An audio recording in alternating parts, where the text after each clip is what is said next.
viewers, and welcome to our Learn Arabic show. Alright, so today we'll be starting with a new topic, and our topic for today is declinable. We have declinable and indeclinable nouns. Okay. So the declinable nouns we have is al-mu'rab. We have the al-mu'rabu, and the indeclinable are called al-mubniyu.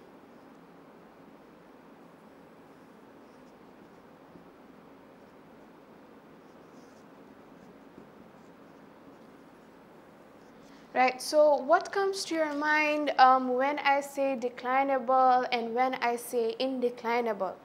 So when I say declinable, I mean those nouns or those words which can be changed, okay? But when I say indeclinable, al-mubni, I mean those words which cannot be changed. Now, there are conditions. Now we will be defining what exactly do I mean by change of al-mubniyu or al-mu'rabu. Now when we're talking of al-mubniyu, okay, these are nouns, okay, in which their words do not change at the end, okay? So it remains the same. The end of the word remains the same in all conditions, okay? So al-mubniyu, these are words in which the end remains the same in all conditions. But when I talk of al-mu'rabu, these are words which change at the end depending on the governing word. So these end changes depending on the amil. We'll be looking at what I mean by amil. What I mean is the governing word of the sentence. So this is the governing word. Right. So now we'll be looking at the rulings that apply with the al-mubniyu and with the al-mu'rab. So the first conditions that we will be looking at is anwa'ul bina. So the first condition we have here is anwa'ul bina. Okay, so these are conditions, okay, in which the word remains unchanged at the end of the mubni, okay? So remains unchanged, conditions which remain unchanged at end of, I'm just writing in short, at the end of al-mubniyu.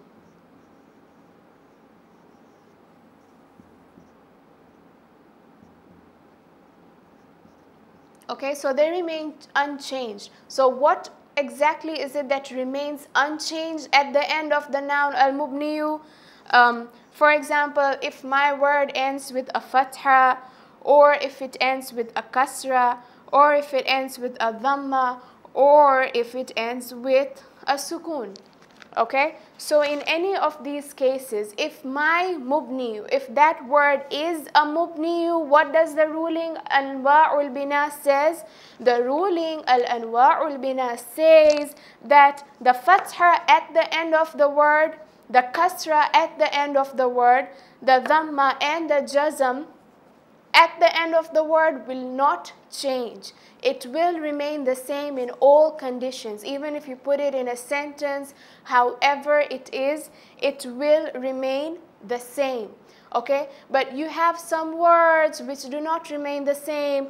For example, if I add a harfu jar before a word, okay? So say for example, I say ba kasra bi, right?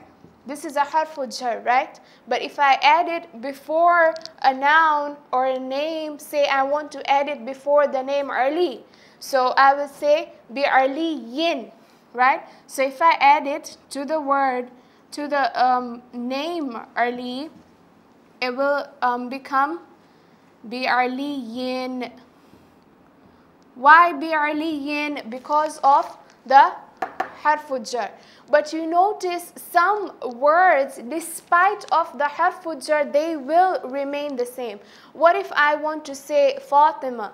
Okay, so if I have ba and I want to add it to the noun Fatima, okay, so Fatima will I say bifatimatin? It does not make sense. Why? Because this Fatima is an example of an indeclinable noun. Fatima is a mubni, okay? And what does the ruling al-anwa'ul bina says?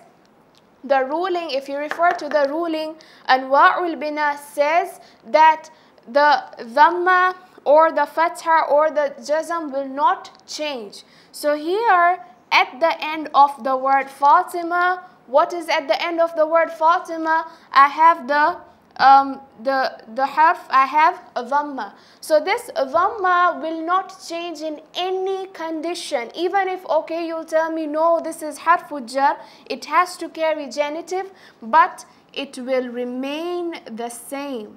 So I have bifatimata, sorry.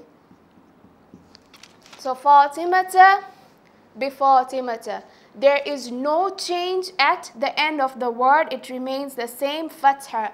Despite of the fact that we have the presence of harful jar before the noun, it will still remain accusative. However, in the first case, what did we see? We saw was in the case of Ali, Ali became genitive. So Ali is a noun that is declinable.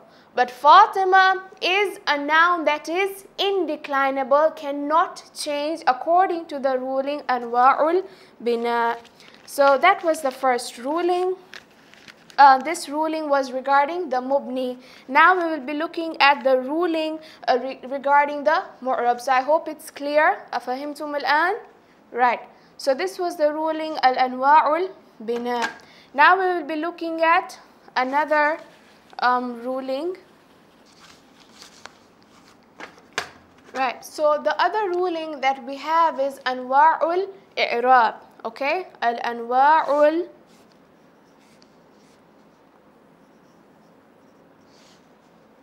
i'rab. Now this ruling applies to mu'rab.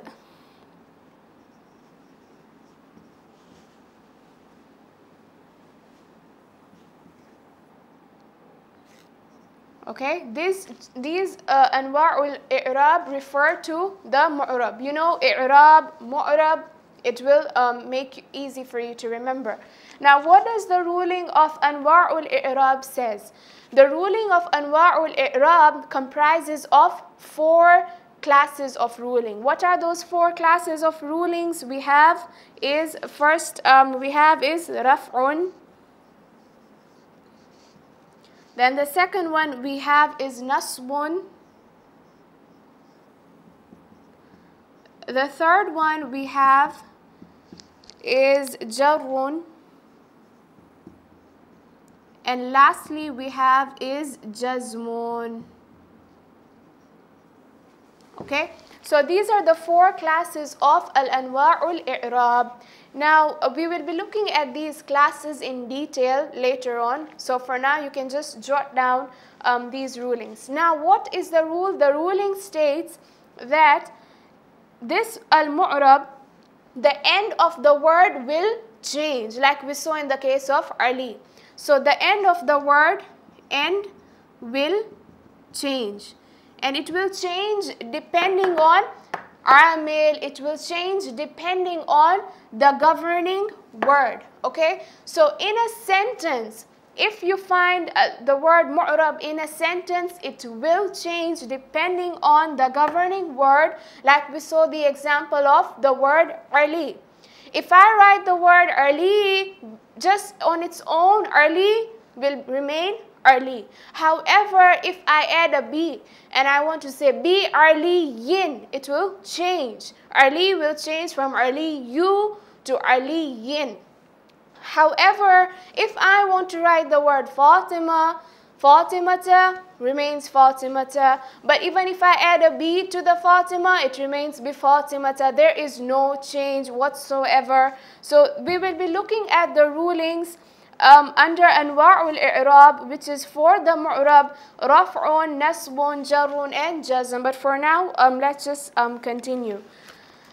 So before we go into these rulings in depth, first, we need to look at the signs of i'rab, because I keep saying i'rab, i'rab. You need to know what are the signs of the i'rab.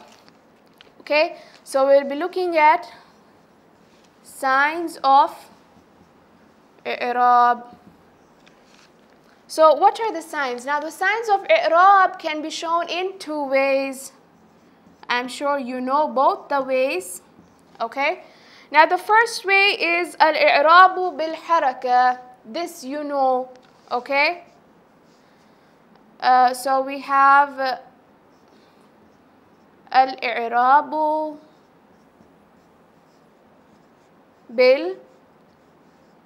bil-haraka. So al-i'rabu bil-harakati, these are the basic signs that you all know, the most common signs of all the signs, right? So what are those signs? We fatha, kasra, dhamma, jazm, all right? So the first sign of i'rab in a sentence or in a word is the i'rabu bil-haraka, which is those.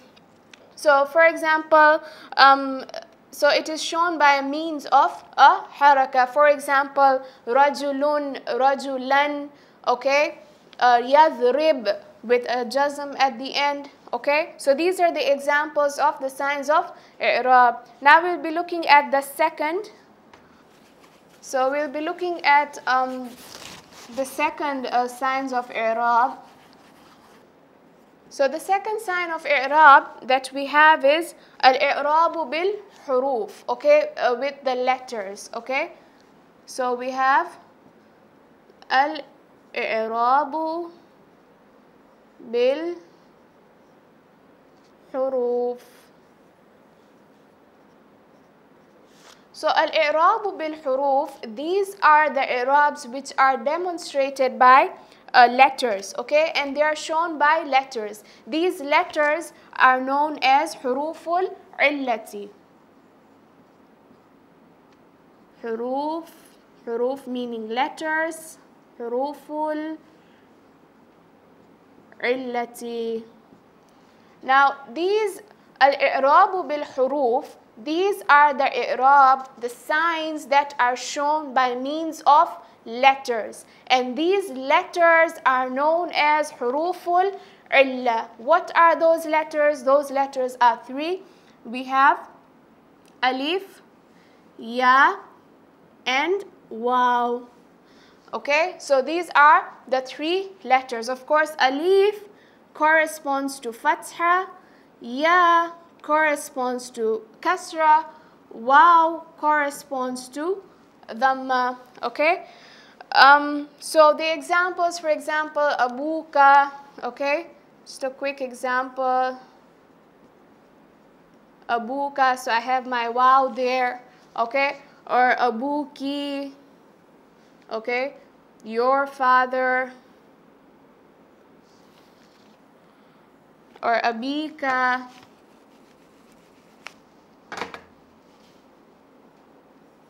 okay. So these are just, so I have my waw there, I have my ya there. So these are the i'rab which are under the huruf. So now, by now you must be knowing what do I mean by mubni. When I say mubni, it clicks into your mind that these are nouns that are indeclinable, they're unchangeable in all conditions. The end of the word remains the same. When I talk of mu'rab, you know the ruling of mu'rab. Okay, these nouns, the end changes depending on the governing word, the amil. Okay, now we will be moving on to the conditions of the mu'rab. So now we'll be looking at conditions. Okay, conditions of the mu'rab. So we have conditions of mu'rab. So when I say mu'rab, you know what I'm talking about. When I say mu'rab, I'm talking about those nouns that, of course, they are declinable. Those nouns that are changeable based on the governing noun or based on the amil. So the first one, so we looked at the conditions of the mu'rab. I had listed them down for you. There are 4 conditions. We have what? Raf'un. Okay? So the first condition we have is raf'un. Okay, now raf'un is when a fatha, when a dhamma, okay, and its corresponding huruful illah. The corresponding huruful illah for dhamma, I said, was wow. What is the corresponding letter for dhamma? The huruful illah is, for dhamma, is wow. Okay, so wow is the corresponding letter to dhamma. This is my huruful illah. Wow is my huruful illah. So if either dhamma or its corresponding huruful illah wow appears at the end of a word, so if these two, if appears at the end of a word, the word is said to be marfu'. So therefore, the word is marfu'. Okay? So this is the first ruling. Marfu' comes from the word raf'un. So when I talk of marfu', you know what I mean. Marfu' comes under mu'rab. And what do I mean? I mean when the dhamma or its corresponding huruful illah, the wow comes at the end of the word, then the word is called marfu'. And of course it changes. Example, I have akhun. Okay, so I have akhun, brother. Or I have your brother, akhuka. Okay, so akhuka. Okay, so these are just examples. Now the second one that I had listed down was the nasbun. Now nasbun is when the fatha or the fatha appears or its corresponding huruful illah. The corresponding huruful illah for fatha is alif. I had said the corresponding letter for fatha is the alif. Alif is the huruful illah for fatha. Okay? So if the fatha or its corresponding huruful illah, alif, appears at the end of the word is said to be nasbun mansubun. Therefore, word is mansubun. Okay? Then the third, we have the third one. So for example, I have the word, say, akhan, okay? Or I have akhaka, okay? Now the third ruling, so we have akhan or akhaka, right? Now the third ruling we have is jarrun, okay? So we have jarrun. Now jarrun is when a kasra or its corresponding huruful illah. What is the corresponding huruful illah for kasra? The corresponding huruful illah for kasra is ya. Okay? So basically, if a kasra in the ruling of jarrun, if a kasra or its corresponding huruful illah ya appears at the end of the word, therefore the word is jarrun majrurun. The word is majrurun.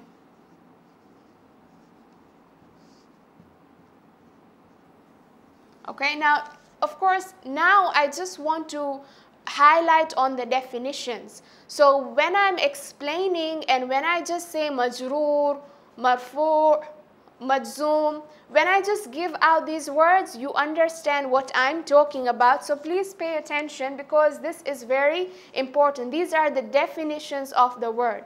We looked at the mubniyu, we looked at the mu'rab, we looked at the ruling for al-anwa'ul bina and the other ruling of the i'rab referring to the mu'rab. Now we're looking at the rulings, the conditions of the mu'rab. So when I say marfu', it should click into your mind that this word ends with a kasra, or it could end with the huruful illa, yeah.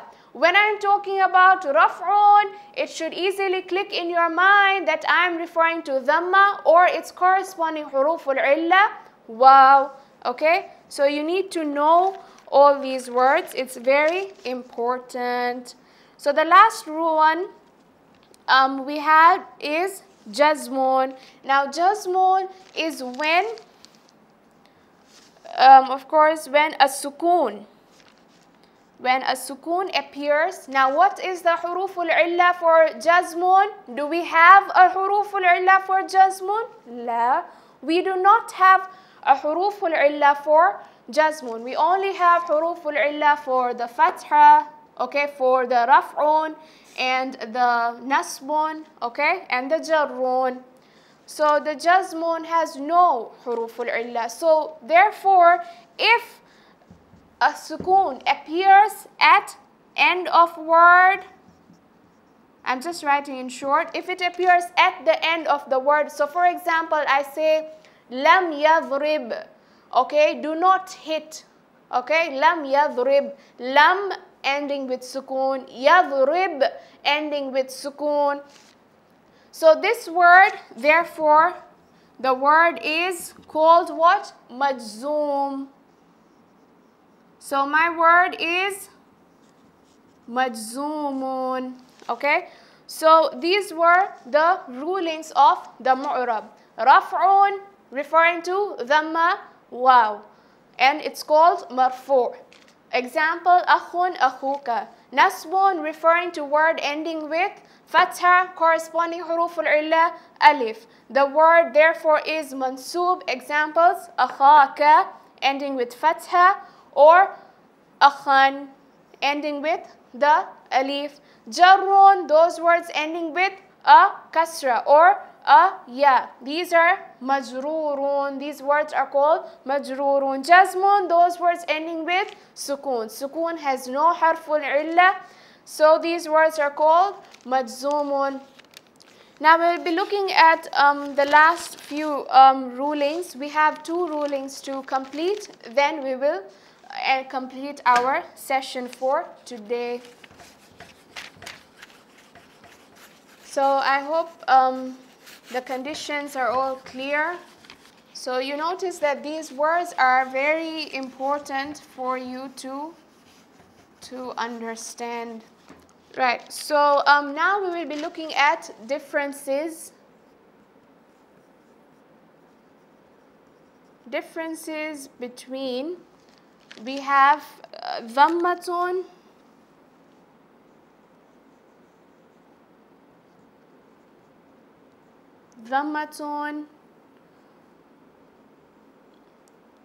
fathatun,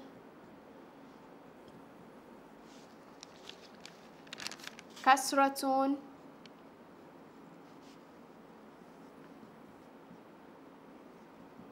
so difference between fathatun, dhammatun, kasratun with dhammun,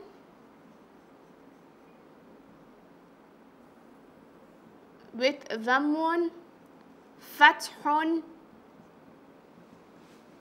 and kasrun. Okay, so we'll be looking at the difference. So first, in first group, we have fathatun, dhammatun, kasratun, differences between these words against dhammun, fathun, kasrun.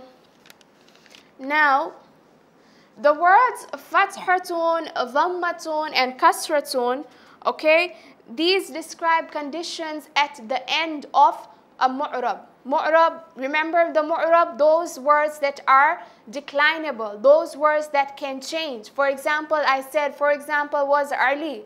So if I add a harfu jar before the word Ali, it becomes a kasra, so it changes. Aliyun becomes bi aliyin, right? So those were the mu'rab, please bear in mind. Now, the fathatun, the dhammatun, the kasratun, okay? The fathatun, the dhammatun, and the kasratun, okay, it describes the conditions, describe conditions at the end of a mu'rab. At the end of a mu'rab, okay? Now, so for example, I have a rajulu example.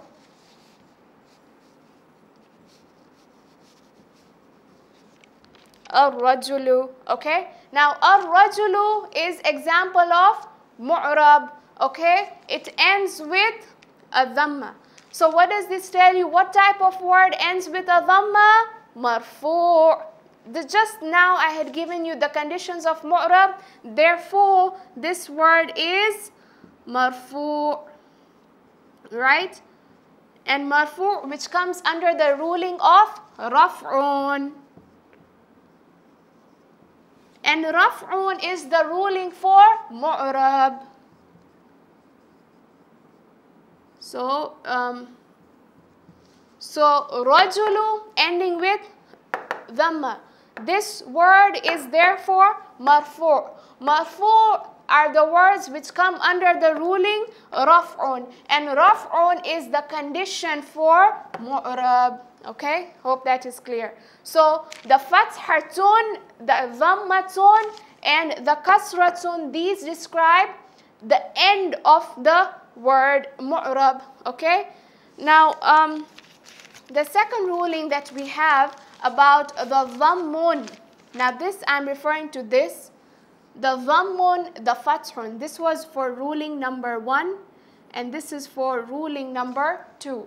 So, ruling number 2 says the words dhamma, fathun, and kasrun, okay? These describe conditions at the end of mubniyun. So describe conditions at the end of mubniyun.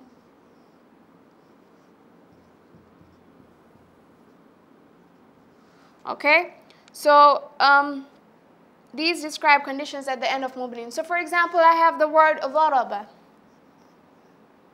Dharaba.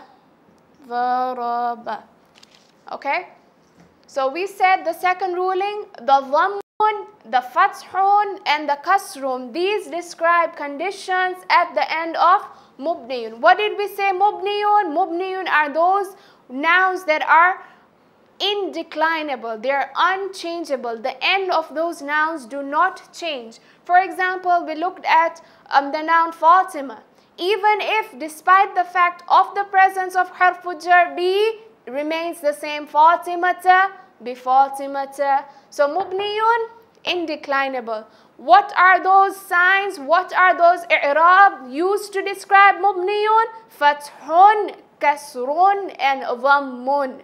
What are those i'rab used to describe mu'rab? Kasratun, dhammatun, and fathatun, right? So dharaba is an indeclinable noun. It will not change at the end. So what is the last? This is a fatha, okay? So this fatha, it means, of course, I will not say, of course, this is mansub. Will I say this is mansub? No, it ends with a fatha at the end, so it means that this is mansub. This is not mansub. Mansub only refers to fatha, the word ending with fatha or alif, but only if the word is mu'rab. But however, here this word is mubni, This word ضرب is mubni. I cannot change this word. Therefore, it will remain the same. And I cannot say this is mansoob, because if I say this is mansoob, then I'm saying it's equal to me saying, no, this is not mubni, this is mu'rab. So this is not a mansoob. It is simply mabniyun ala al-fatha. You can say mabniyun ala al-fatha, a mubni which has a fatha. So in other words, what I'm trying to say is that the dhamma, note, this is important to note, the dhamma, the fatha, and the kasra, it is the same, okay? Do not confuse in the signs. Fathatun and fathun is the same. Both of them represent fatha. Kasratun and kasrun is the same. Both represent a kasra. Dhammatun and dhammun is the same. Both represent a dhamma. So do not confuse. They are the same, only that the naming is different. The signs are the same. Fathatun, fathun, same. Dhammatun, dhammun. So the signs are same, only the naming is different. So if I say fathatun, I'm referring to mu'rab. So you see, the Arabic grammarians, they try to make it more easier by separating, by making different names, but they mean the same thing, but just the names are different because of corresponding to different nouns. So when I say fathatun, I'm referring to a fatha but for mu'rab. But when I say fathun, I'm referring to a fatha but for mubni. So basically it's the same. So we come to the end of our class for today. So we looked at the mubni and the mu'rab. We looked at the conditions of the mu'rab. There are 4 conditions of the mu'rab. We looked at the raf'un, the nasbun, the jarrun, and the jazmun. And we looked at their corresponding huruful illah. So we saw the conditions, and we also saw the i'rab, which are used to describe the mu'rab, which are fathatun, kasratun, dhammatun. I'rab, which are used to describe the mubni, we had dhammun, fathun, kasrun. So inshallah, in our next class, we'll be looking at further in more depth in the rulings when it comes to the indeclinable and declinable. وآخر دعوانا الحمد لله رب العالمين. Thanks for listening and have a nice day.